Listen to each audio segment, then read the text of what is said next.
নমস্কার, সবাই কেমন আছেন? একটা নতুন রেসিপি নিয়ে আজকের হেলদি হেসেলে চলে আসলাম।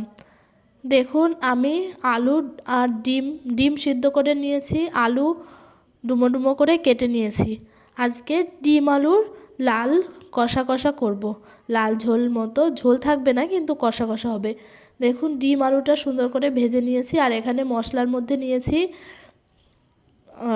আদা বাটা, টমেটো নিয়েছি, আর পেঁয়াজ পেঁয়াজ ঝিরিঝিরি করে কুচিয়ে নিয়েছি, আর দিয়েছি জিরে আর ধনে বাটা, আর শুকনো লঙ্কা, যে লাল লাল লঙ্কা থাকে সেটা বেটে নিয়েছি।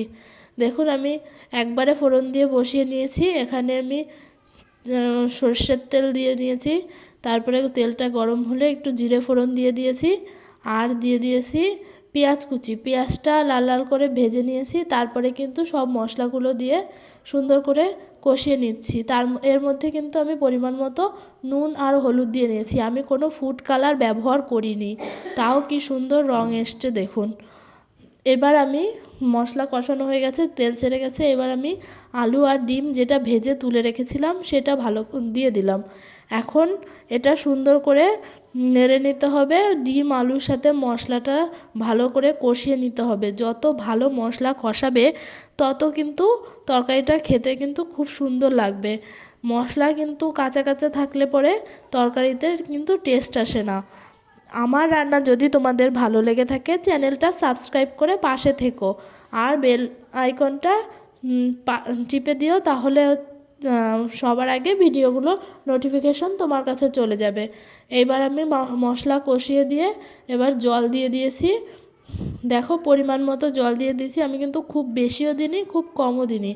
তোমরা যেরকম ঝোল খাও সেরকম আন্দাজে পরিমাণ মতো জল দিয়ে দেবে। যদি ঝোল বেশি খাও তাহলে বেশি দেবে, আর যদি কষা কষা গ্রেভি রাখতে চাও তাহলে ঝোল অল্প দেবে। দেখো, আমি জল দিয়ে দিয়েছি। এবার আমি ঢেকে দেবো। এবার ঢেকে দিলাম। এবার দেখো, আমি ঢাকনা তুলে দিচ্ছি। কিছুক্ষণ জাল দিয়ে নিয়েছি, সুন্দর কিন্তু ভালো কিন্তু জাল উঠে গেছে, কিন্তু খুব সুন্দর। দেখো, ডিম কষাটা কিন্তু খুব সুন্দর হয়েছে। যদি তোমাদের রান্নাটা ভালো লেগে থাকে তাহলে অবশ্যই লাইক কমেন্ট শেয়ার করে দিও। আর আমি নতুন, আমার পাশে থেকো সবাই। দেখো, রান্না কিন্তু আমার অলমোস্ট হয়ে গেছে। এবার আমি কিন্তু একটু সামান্য ভাজা জিরের গুঁড়োটা দিয়ে দিয়েছিলাম, এটা তোমরা স্কিপ করতে পারো। দেখো কি সুন্দর কালার এসছে, খুব সুন্দর কিন্তু টেস্ট হয়েছিল। কমেন্ট করে জানিও কেমন লাগলো রান্নাটা।